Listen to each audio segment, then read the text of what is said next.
Tá, por favor. Pai, obrigada.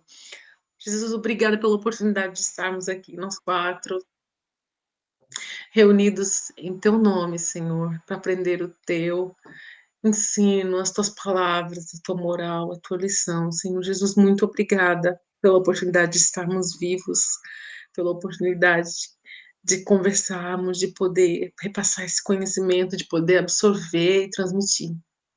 Assim como o Senhor gostaria que fosse feito, como o Senhor nos ensinou há mais de 2000 anos atrás. Muito obrigada, Jesus, que assim seja. Que assim seja. Obrigada, Rafa. Que assim seja. Então, a gente parou no capítulo 19, a gente estava lendo sobre o passe, então vai ser a continuação desse capítulo. Eu vou só fazer um share aqui. Vocês conseguem ver? Sim. É um bom tamanho, né? Então, aqui, só para a gente relembrar aqui que a gente estava falando na semana passada, se a gente, em vez de começar por aqui, que eu acho que já começa meio no meio, a gente volta aqui nesse parágrafo aqui, só para dar uma relembrada. Quem gostaria de ler? Eu posso ler. Tá, por favor, então, Hélia. Nossa amiga, não é? Isso. Nossa amiga está procurando a verdade, cheia de sincera confiança em Jesus. Ovelha fustigada pela tempestade do mundo e inexperiente na esfera do conhecimento, volta-se para o divino pastor como uma criança frágil, sequiosa do carinho materno. Estivesse orando numa igreja católica romana ou num templo budista, receberia o socorro de nossa esfera por intermédio desse ou daquele grupo de trabalhadores do Cristo. Naturalmente aqui, no seio de uma organização indene das sombras do preconceito e do dogmatismo, nosso concurso fraternal pode ser mais eficiente, mais puro, e as suas possibilidades de aproveitamento são muito mais vastas. É preciso assinalar, porém, que os auxiliadores magnéticos transitam em toda a parte onde existam solicitações da fé sincera, distribuindo o socorro do Divino Mestre dentro da melhor divisão do serviço. Onde vibre o sentimento sincero e elevado, aí se abre um caminho para a proteção de Deus. Então, acho que a gente pode comentar aqui esse pedacinho, é um parágrafo pequeno, mas falou tanta coisa, né? Quer comentar alguma coisa, Hélia? O Rafa, o Leandro? Não, neste momento não, eu estou a tentar focar-me. Uhum. Eu achei importante aqui a gente ressaltar que, independente da crença ou da religião que se siga, que ele coloca ali no final, quando é pedido, quando essa solicitação é feita através da fé sincera, o socorro divino vem, independente do que a gente acredita, deixa de acreditar, né? Então, isso é muito importante, que esse magnetismo, essa troca de energia, não é só feita porque a gente é espírita, né? São feitas entre espíritos, independente, né? Mas naturalmente aqui, no seio de uma organização indene das sombras do preconceito e do dogmatismo, nosso concurso fraternal pode ser mais eficiente, mais puro, e as suas possibilidades de aproveitamento são muito mais vastas. Portanto, não, mas acredita-se que tem muito mais benefícios, não é? Se for assim, seguindo Jesus pela via da mediunidade e do espiritismo, não é? Ou eu percebi mal? Não, eu acredito, porque ele está falando aqui que está no plano espiritual, então não tem esse preconceito e dogmas de religiões. Então, a aceitação, a recepção daquela energia é maior.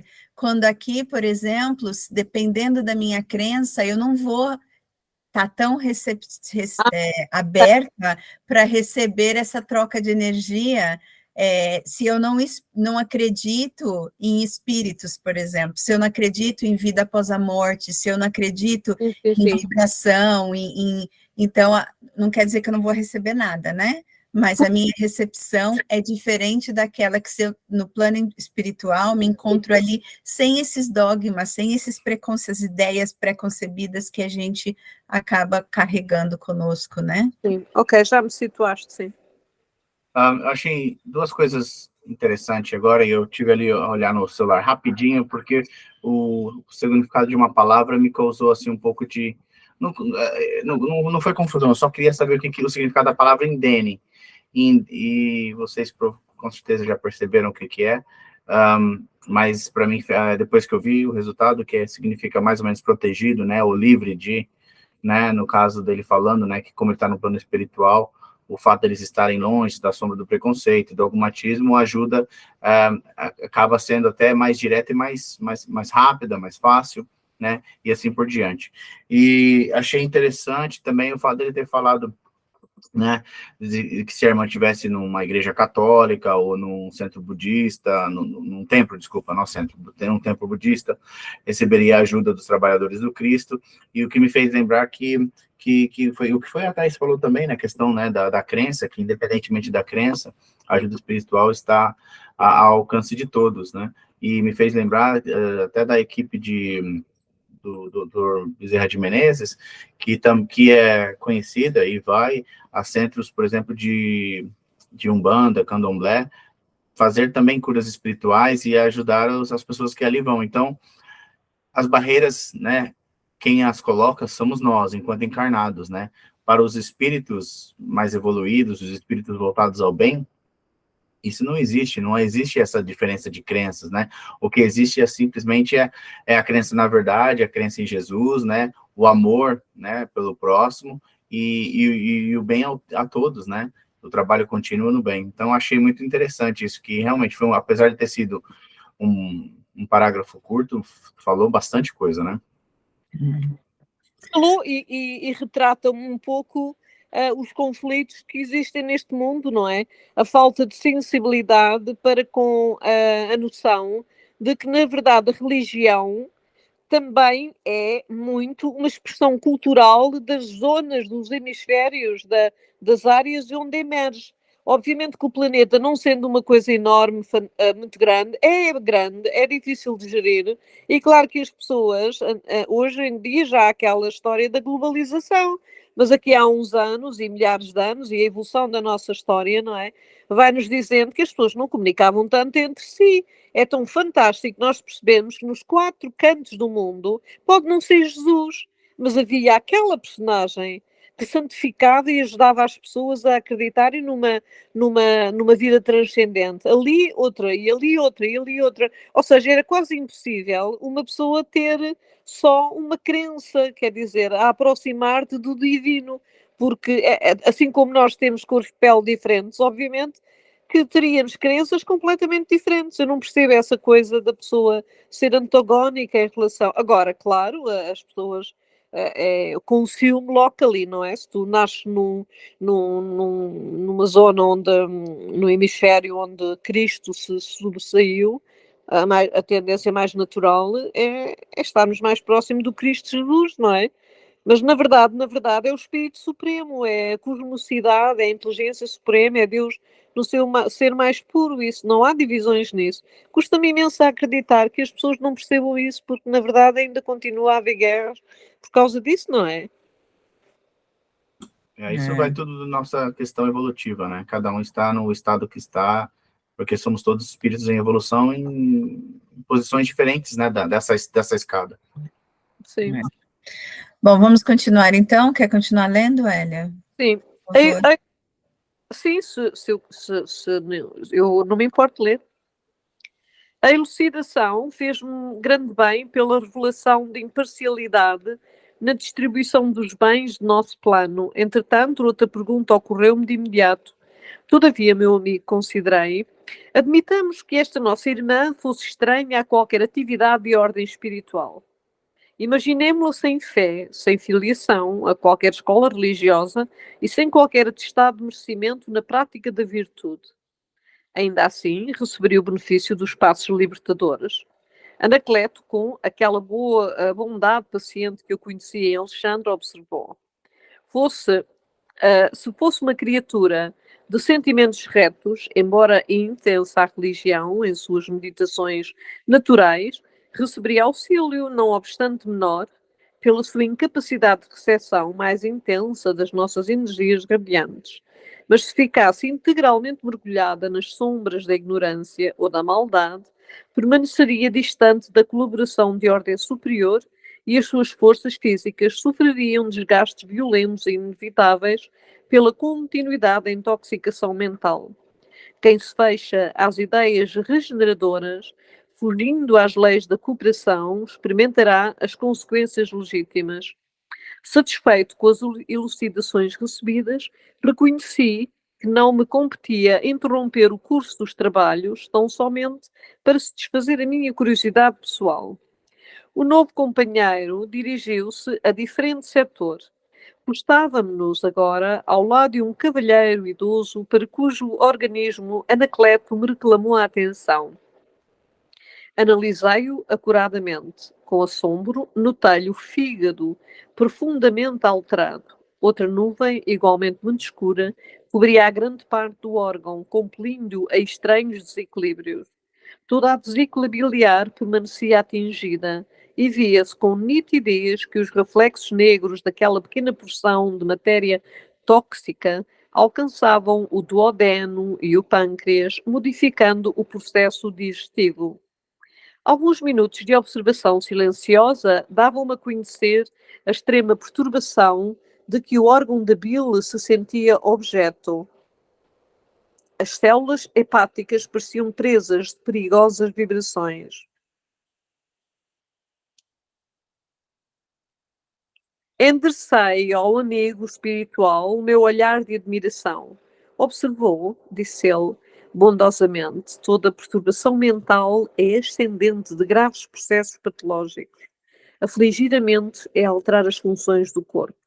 Por isso, qualquer inquietação íntima chama-se desarmonia e as perturbações orgânicas chamam-se enfermidades. Colocou a destra amiga sobre a fronte do cavalheiro e acrescentou: este irmão, um portador de um temperamento muito vivo, está cheio dos valores positivos da personalidade humana. Tem atravessado inúmeras experiências em lutas passadas e aprendeu a dominar as coisas e as situações com invejável energia. Agora, porém, está aprendendo a dominar a si mesmo, a conquistar-se para a iluminação interior. Em semelhante tarefa, contudo,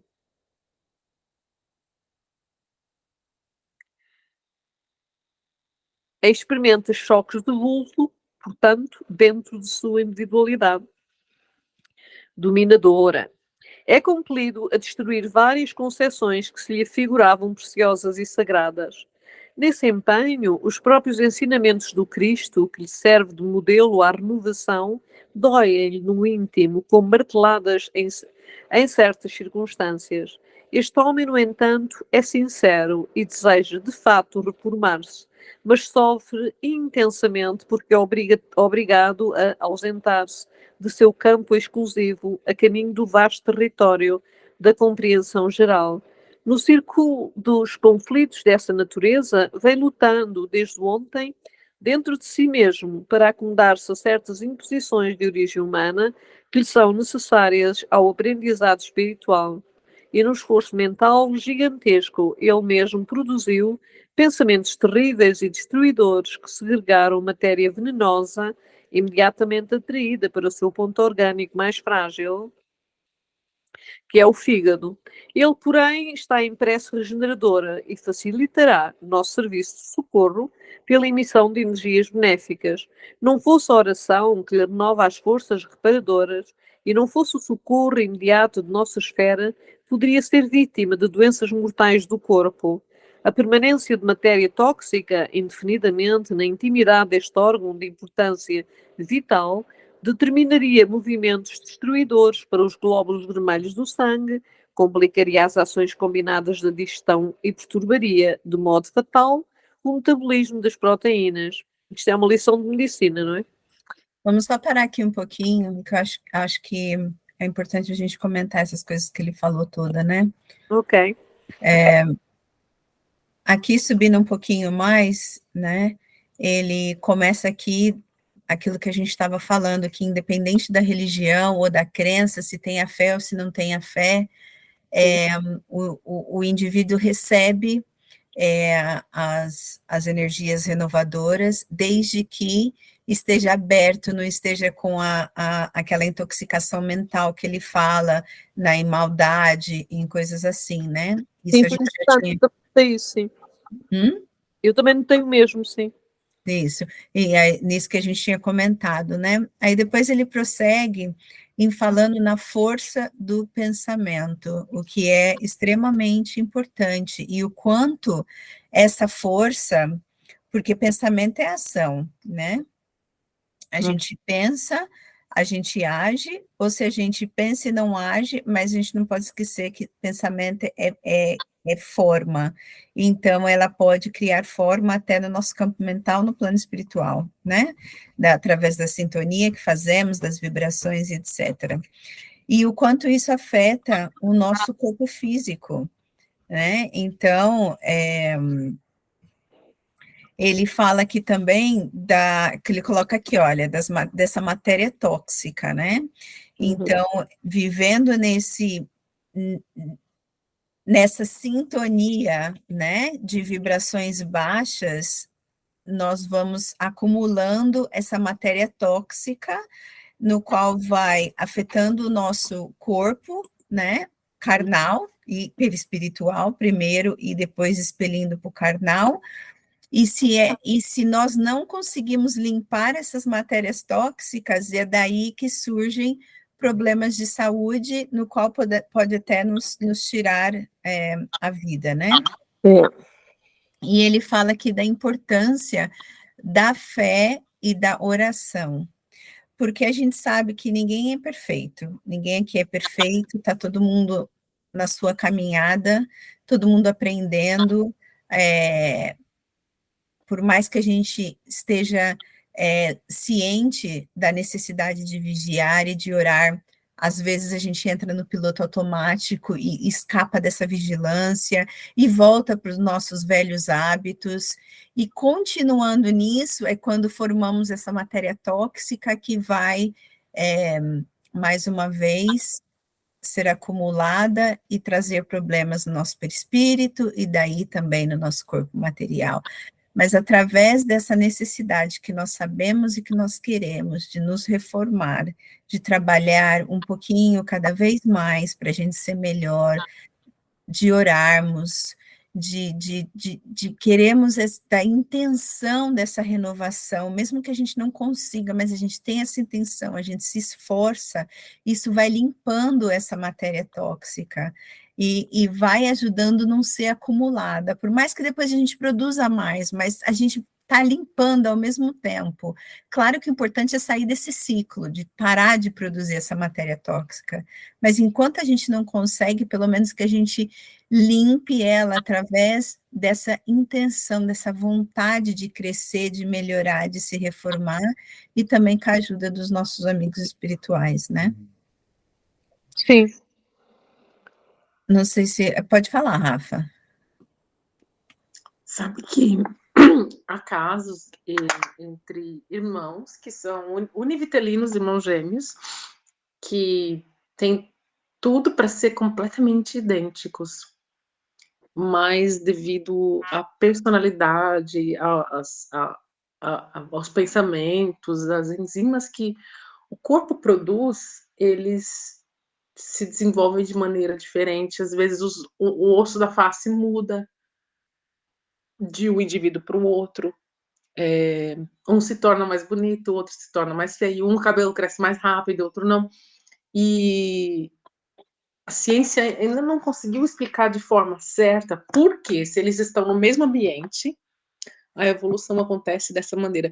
E eu acredito que isso talvez esteja ligado aos pensamentos desses indivíduos, ao histórico espiritual desses indivíduos, que quando tomam o corpo, ele, com o passar dos anos, com pensamentos bons ou não, ou em equilíbrio ou não, e carga reencarnatória negativa em excesso, ele vai moldando o corpo físico dele. E eu não sei, eu acredito que o pensamento é vida, e essa vida transforma nossas células, né? Com certeza. Isso me fez pensar, por exemplo, que nós ouvimos muito hoje, mais do que antes, com o desenvolver da ciência, nós todos já ouvimos falar de predisposição genética, né? Quando nós temos alguém da família que tem um problema, um câncer ou uma síndrome, e que a pessoa, aquilo é devido à mutação genética ou gene que a pessoa carrega, e aquilo é hereditário, e vai ver, e o médico, quando faz o teste genético, fala, olha, ele não fala, você vai ter, ele fala, você tem a predisposição de ter essa doença. E aí a pessoa vive a vida toda e nunca desenvolve aquela doença. E aí vem no que você está falando, Rafa, muito das coisas que hoje a ciência ainda fala, a gente não entende por que uma pessoa, que duas pessoas que têm a mesma carga genética com predisposição, uma desenvolve a doença e a outra passa a vida toda sem desenvolver.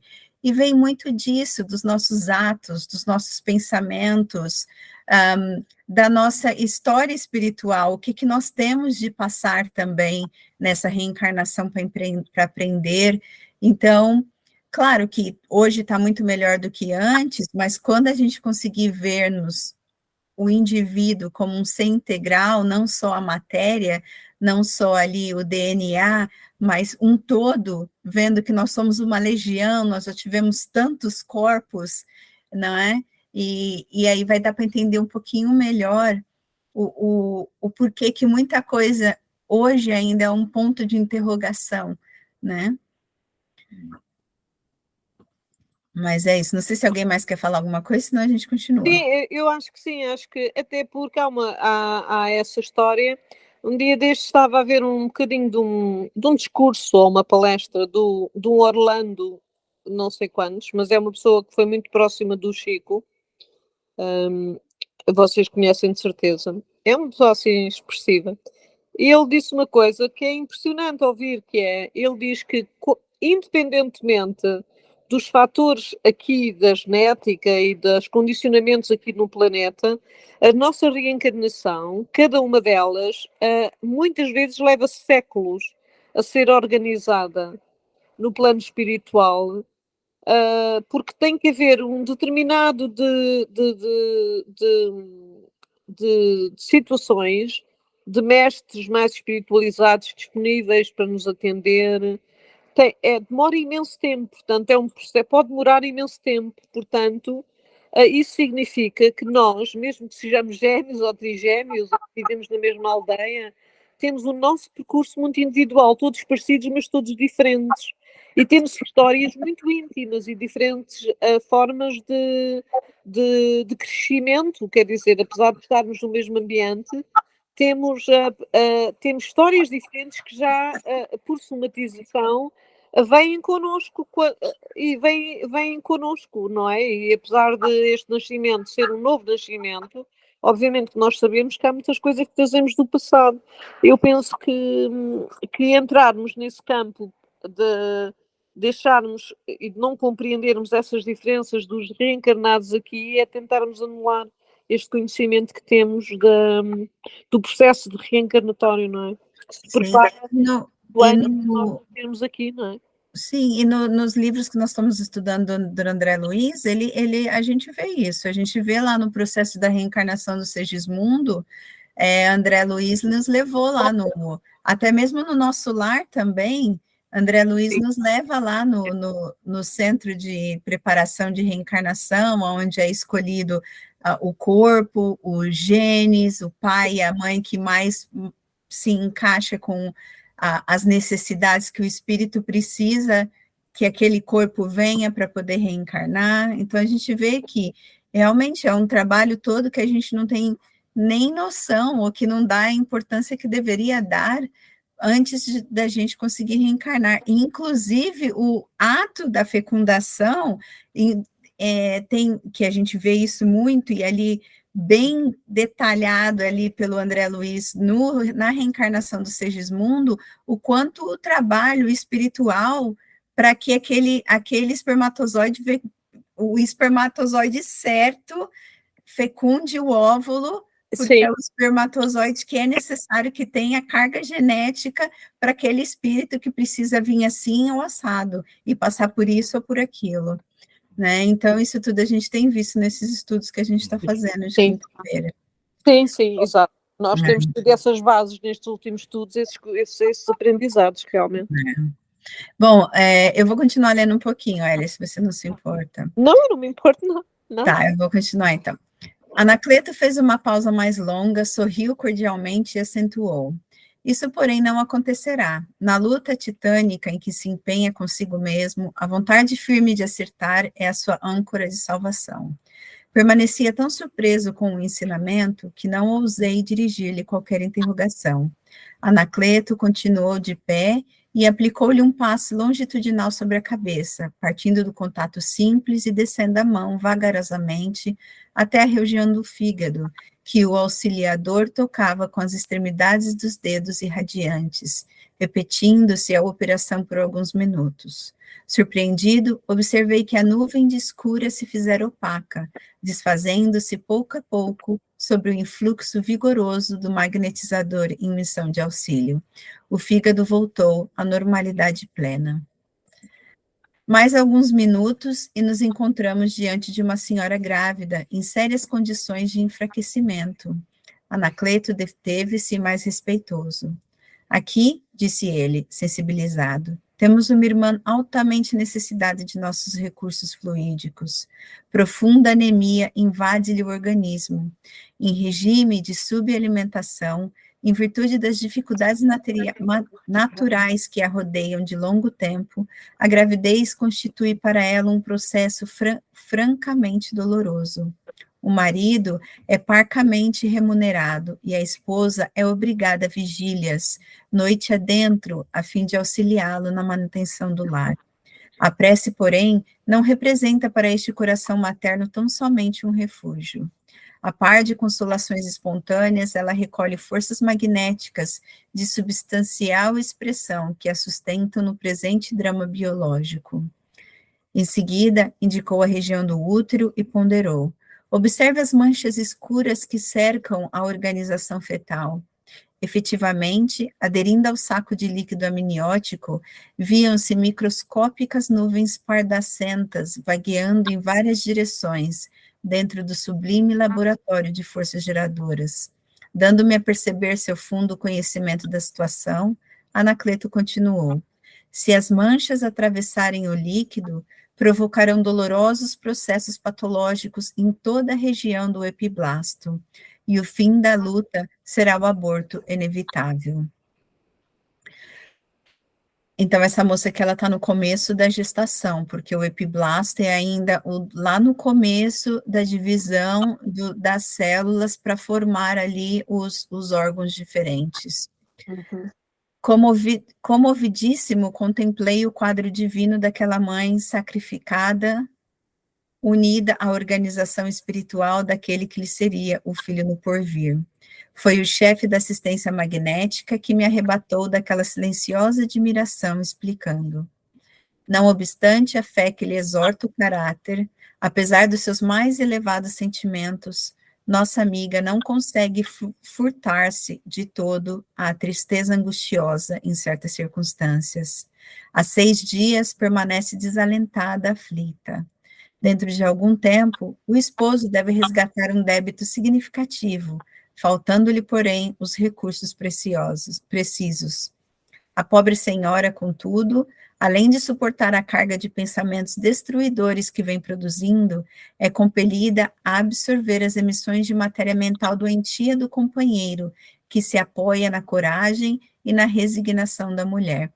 Aqui é muito interessante a gente ver que quando a gente fala de matéria tóxica nesses pensamentos, não é só o pensamento da maldade, de vingança, mas até mesmo a falta de fé, a angústia, o desespero diante dos problemas que nós passamos no dia a dia e sem ter a confiança de que vai dar certo, e a gente às vezes perde sono e fica nervoso e etc., né? Então, isso tudo... ele coloca aqui, ó, emissões de matéria mental doentia, né? Então, não é só o pensamento de maldade, de vingança, São pensamentos realmente que trazem, que tiram a nossa paz, né? Sim, os pensamentos e hábitos da preguiça, de não colaborar, de achar que a mulher é que faz tudo e pode fazer tudo, aquela coisa muito típica do machismo que existe muito ainda, não é? Entre a mulher e o homem, aquela conspurcação mental, muitas vezes, não é? Que as tradições nos trazem, não é? Nesse E caso adquiram aqui sim, mas maus hábitos, não é? nesse caso aqui sim, mas num geral, tanto a mulher como o homem, né? A falta de confiança no porvir de Deus afeta todos, né? Então, aqui é no geral. Sim. As vibrações dissolventes acumuladas são atraídas para a região orgânica em condições anormais e, por isso, vemo-las congregadas como pequeninas nuvens em torno do órgão gerador, ameaçando não só a saúde maternal, mas também o desenvolvimento do feto. Estupefado ante os novos ensinamentos, reparei que Anacleto chamou um dos auxiliares, recomendando-lhe alguma coisa.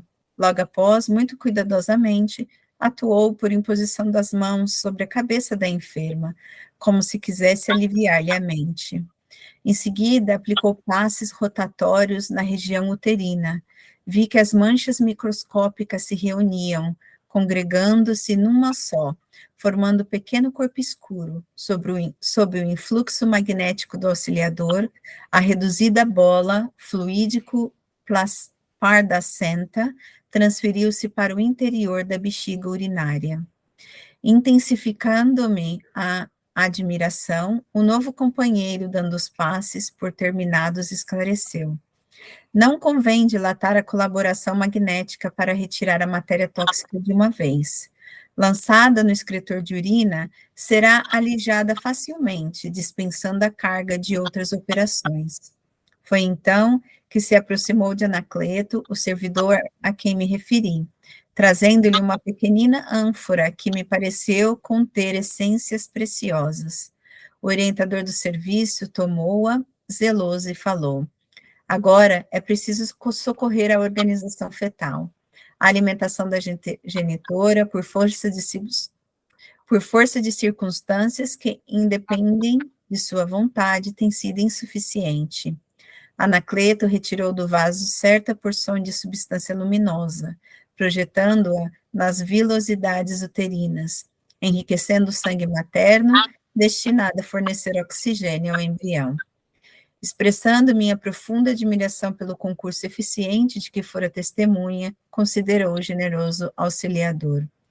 Não podemos abandonar nossos irmãos na carne, ao sabor das circunstâncias, mormemente, quando procuram a cooperação precisa através da prece. A oração, elevando o nível mental da criatura confiante e crente no divino poder, favorece o intercâmbio entre as duas esferas e facilita a nossa tarefa de auxílio fraternal. Eu vou só colocar em mute aqui, Hélia, porque está dando eco. Isso.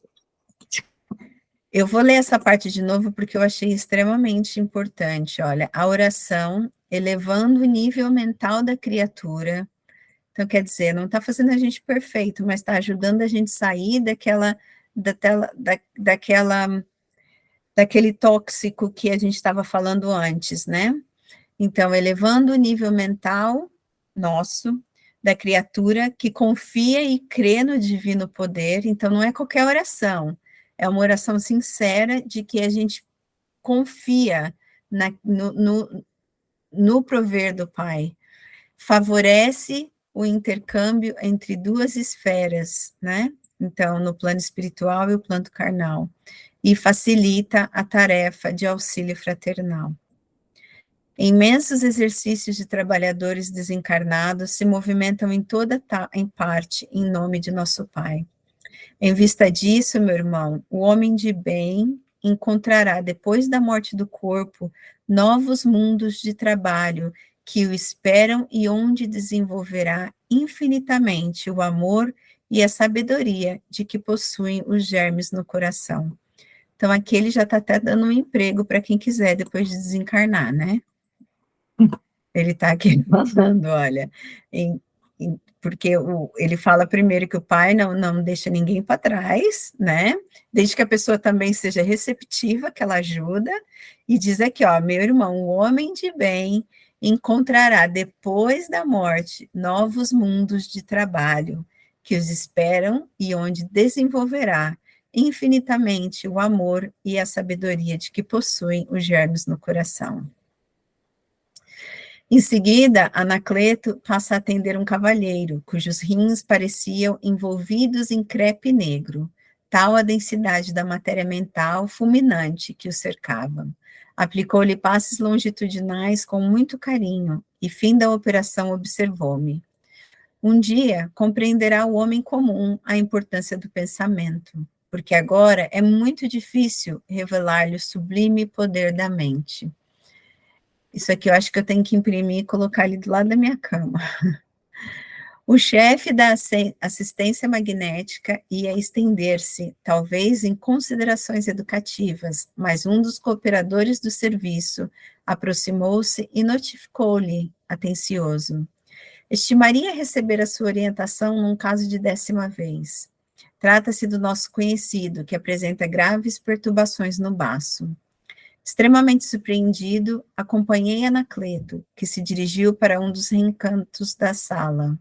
À nossa frente estava um cavalheiro idoso, que o orientador examinou com atenção.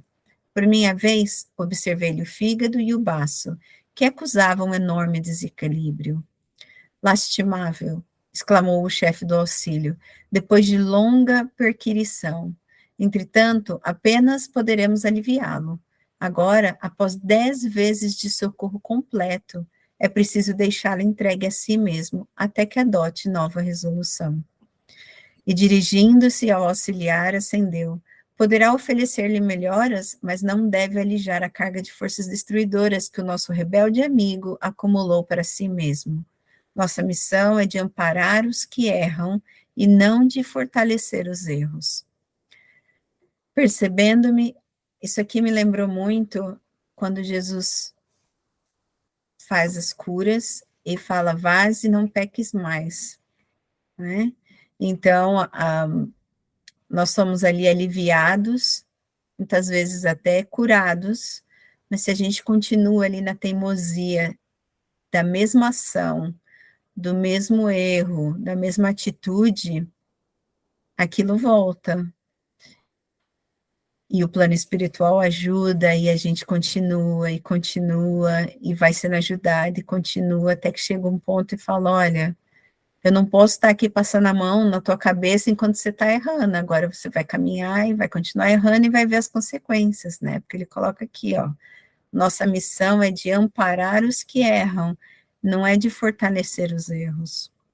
Né? Então, é importante que a gente perceba o auxílio, perceba onde a gente tem que mudar, e por mais que não mude de um dia para a noite, por mais que não continue consiga mudar de uma vez todo completo, mas ir trabalhando nessa mudança, isso é muito importante. Percebendo-me o espanto, Anacleto explicou, nosso esforço é também educativo e não podemos desconsiderar a dor que instrui e ajuda a transformar o homem para o bem.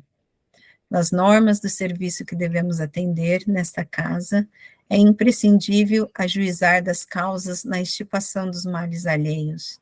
Há pessoas que procuram o sofrimento, a perturbação, o desequilíbrio, e é razoável que sejam punidas pelas consequências de seus próprios atos. Quando encontramos enfermos dessa condição, salvamo-los dos fluidos deletérios em que se envolve por deliberação própria, por 10 vezes consecutivas, a título de benemerência espiritual. Todavia, se as 10 oportunidades voam sem proveito para os interessados, temos instruções superiores para entregá-los à sua própria obra, a fim de que aprendam consigo mesmo. Poderemos aliviá-los, mas nunca libertá-los. aqui de novo a gente vê o free will, né? O livre-arbítrio, obrigada.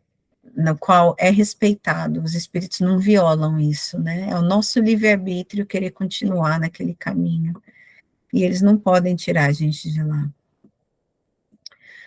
Depois de ligeira pausa e sentindo que eu não me atreveria a interromper-lhe os preciosos ensinamentos, Anacleto prosseguiu.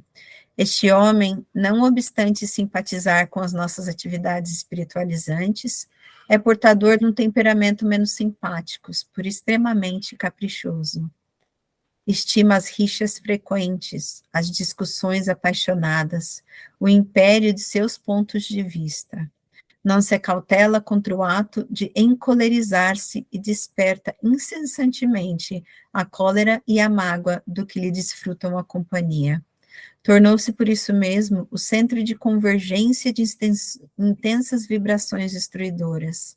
Veio ao nosso grupo em busca de melhoras e desde há muitas semanas buscamos orientá-lo no serviço do amor cristão, chamando-lhe a consciência e a prática de obrigações necessárias ao seu próprio bem-estar.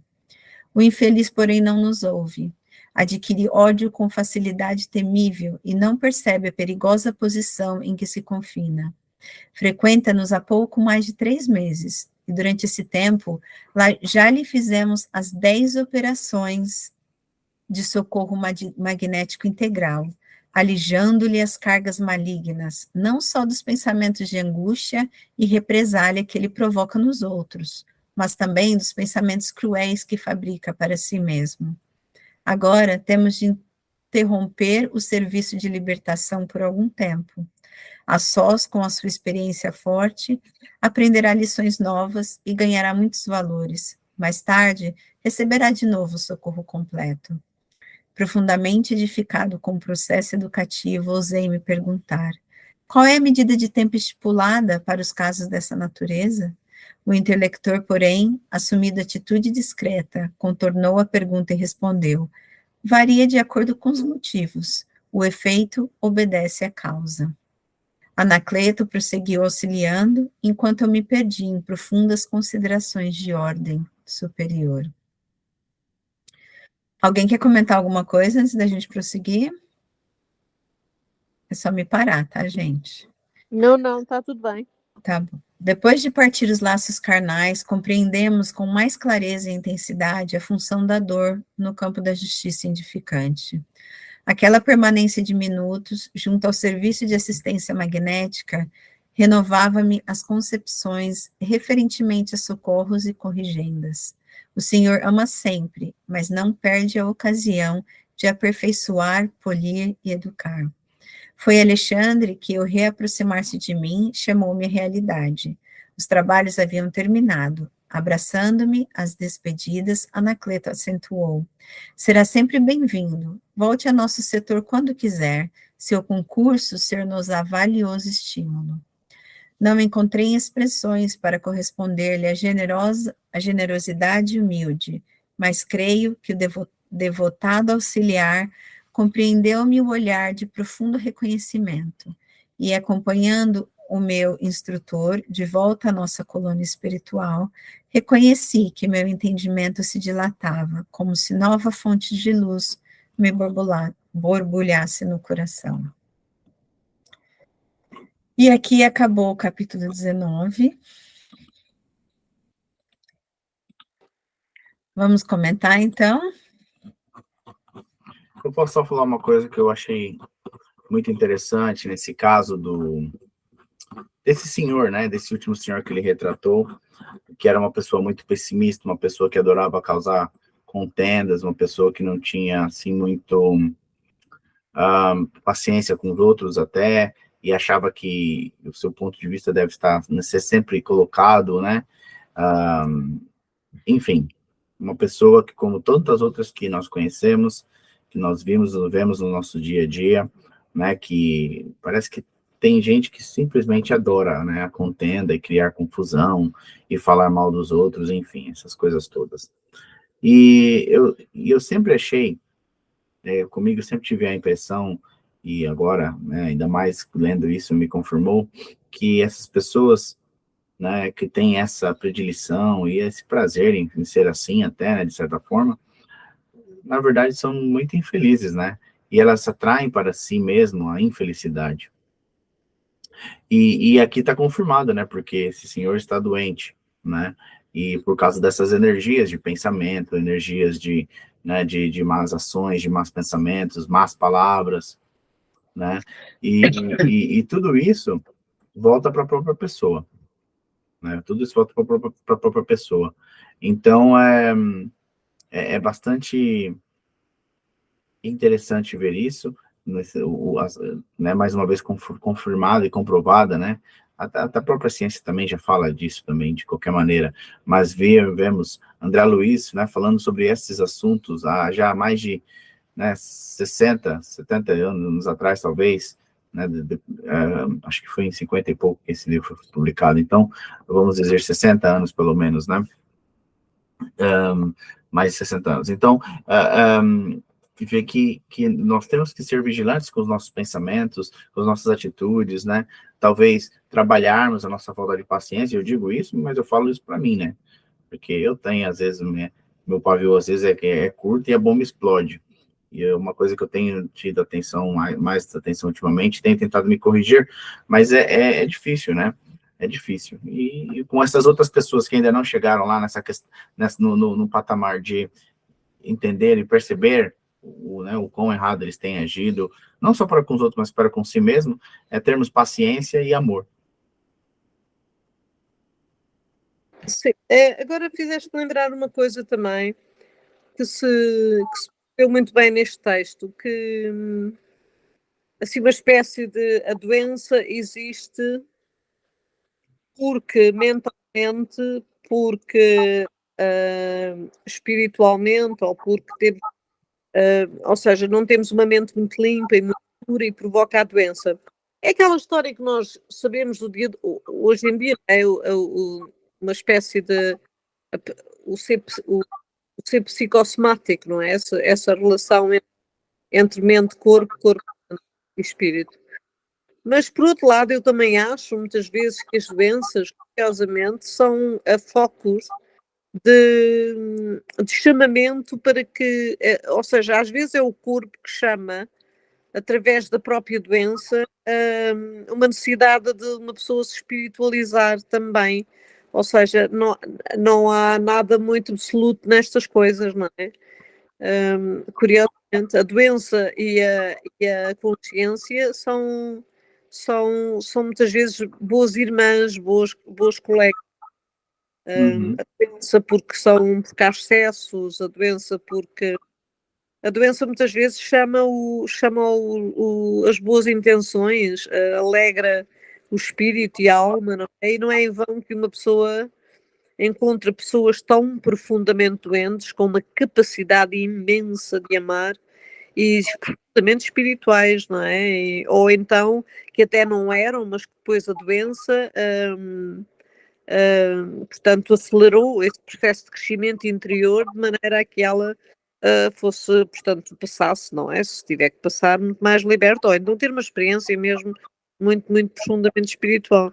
Eu sei que isto é tudo muito relativo, mas fez-me pensar, porque observei que havia alguma relação nessa coisa da doença ser uma espécie de consequência de um espírito menos evoluído, ou umas atitudes mentais, ou menos adequadas. Eu não invalido isso, eu acredito que isso exista, mas depois também acontece às vezes o oposto. O corpo está cheio de filamentos, não é? De situações de má energia, de acumulações de tensões, doenças e por aí fora.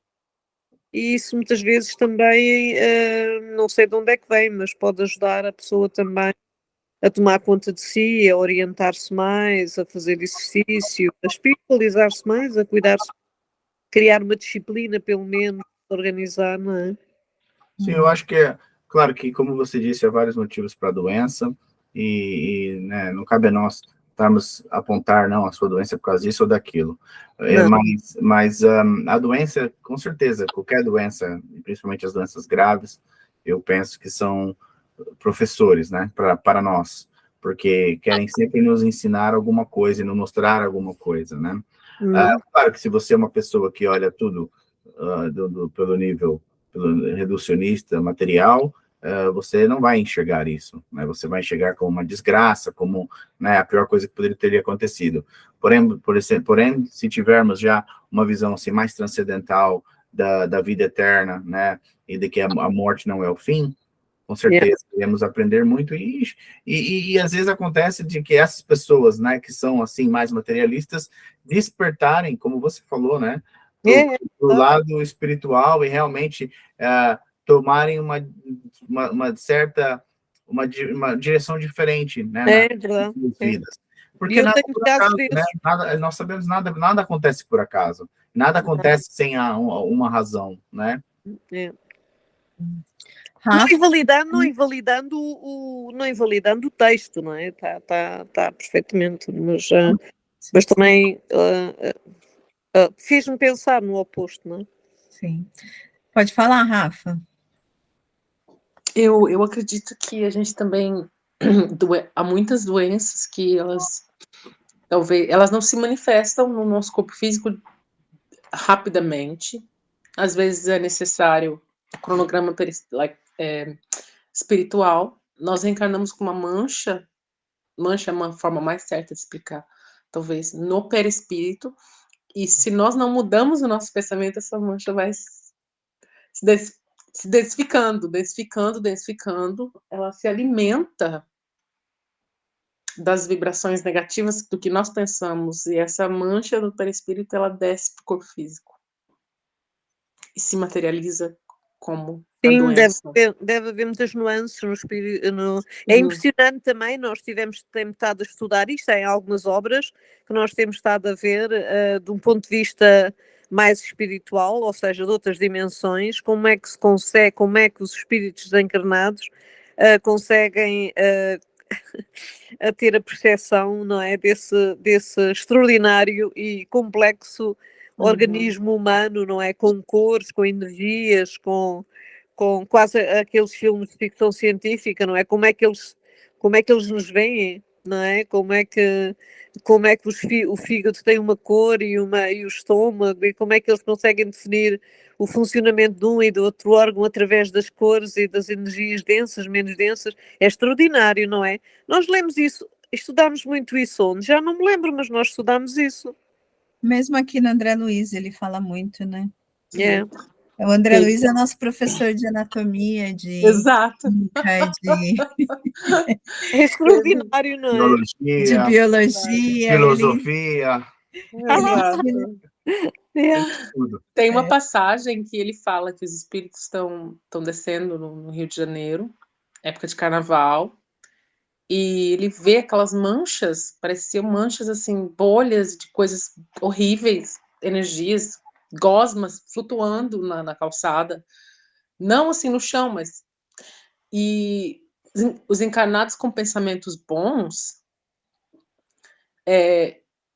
aquela mancha tipo parecia, sabe quando você joga o detergente no sabão, vai tudo pro lado, não tinha contato com o encarnado, mas quando vinha um encarnado alcoolizado ou muito sensualizado, ou pensamento de tristeza e agonia, aquela mancha grudava nele. E aí ele perguntou, o André perguntou pro instrutor, falou, mas o que é aquilo? Ele falou, aquilo são vírus da gripe, vírus de coisas assim, de doenças dessa forma, que se você não mantém-se equilibrado, não é necessariamente uma doença perispiritual, mas é uma predisposição que aquele espírito está tendo devido ao pensamento dele. Ela foi criada pela comunhão de pensamentos negativos da comunidade. Aquela psicosfera, e a gente se sintoniza com a psicosfera, né? Exato. Gente, deu 9 horas, maravilhoso o estudo, mas a gente tem que acabar. Hoje é o último dia, a gente retorna depois só dia 11 de janeiro, só ano que vem, e a gente retorna com o último capítulo desse livro, que é o capítulo 20, que é o Adeus, para depois a gente começar um novo livro, o estudo do novo livro, que é Obreiros da Vida Eterna. Vai ser o nosso quarto livro, né? A gente já estudou 3 livros, graças a Deus. É. Vamos para o 4º em janeiro, se Deus quiser. Quando é que nós começamos? Eu sei que já mandaste. A Elia saiu. Daqui a pouco ela entra. Vamos fazer a prece, então, para encerrar, e aí depois eu coloco aqui no grupo. Voltamos dia 11 de janeiro.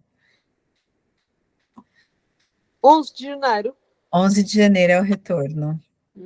Tá bom? Olha, então eu desejo-vos um Feliz Natal. Sim, vamos só fazer a prece antes de nos despedirmos, Elia. Tá bom? Desculpa. Sim. Que isso. Então vamos fechando os nossos olhos, elevando nossos pensamentos ao Pai, agradecendo a oportunidade de estarmos aqui todos reunidos, aprendendo um pouquinho mais, podendo refletir juntos, discutir sobre esses ensinamentos que o nosso querido André Luiz nos deixou neste livro, aprendendo um pouquinho mais do plano espiritual, nossa casa, um pouquinho mais também do plano carnal, nos dando uma compreensão maior das nossas ações, dos nossos atos, da importância dos nossos pensamentos, da importância da oração em nossas vidas, no nosso dia a dia, da importância da fé. E assim, imensamente gratos pela oportunidade desses estudos, no qual já nos encontramos juntos, neste 3º livro, que possamos continuarmos de mão dadas, estudando, refletindo, trazendo para cada um de nós esses aprendizados e essas reflexões, e colocando no nosso dia a dia, em ação, todo esse aprendizado, da melhor maneira que pudermos. Então, assim, rogamos pelos nossos amigos que não puderam estar presentes neste estudo de hoje, que eles recebam as nossas vibrações de amor. Rogamos por todos que nos assistirão depois, que possam também receber esta luz, destas bênçãos, e que possamos estar em paz nos nossos corações e nas nossas mentes. E assim, pedimos a permissão aos benfeitores deste grupo, aos nossos mentores, para encerrarmos mais este estudo dessa noite, estando ciente que teremos um break de 2 semanas, e com muita alegria estaremos juntos novamente, neste ano que logo se inicia. Fica conosco, Jesus, hoje, amanhã e sempre. Que assim seja. Amém. Amém. Vou parar de gravar aqui. E vamos entrar no ano 24, 2024, ó dia.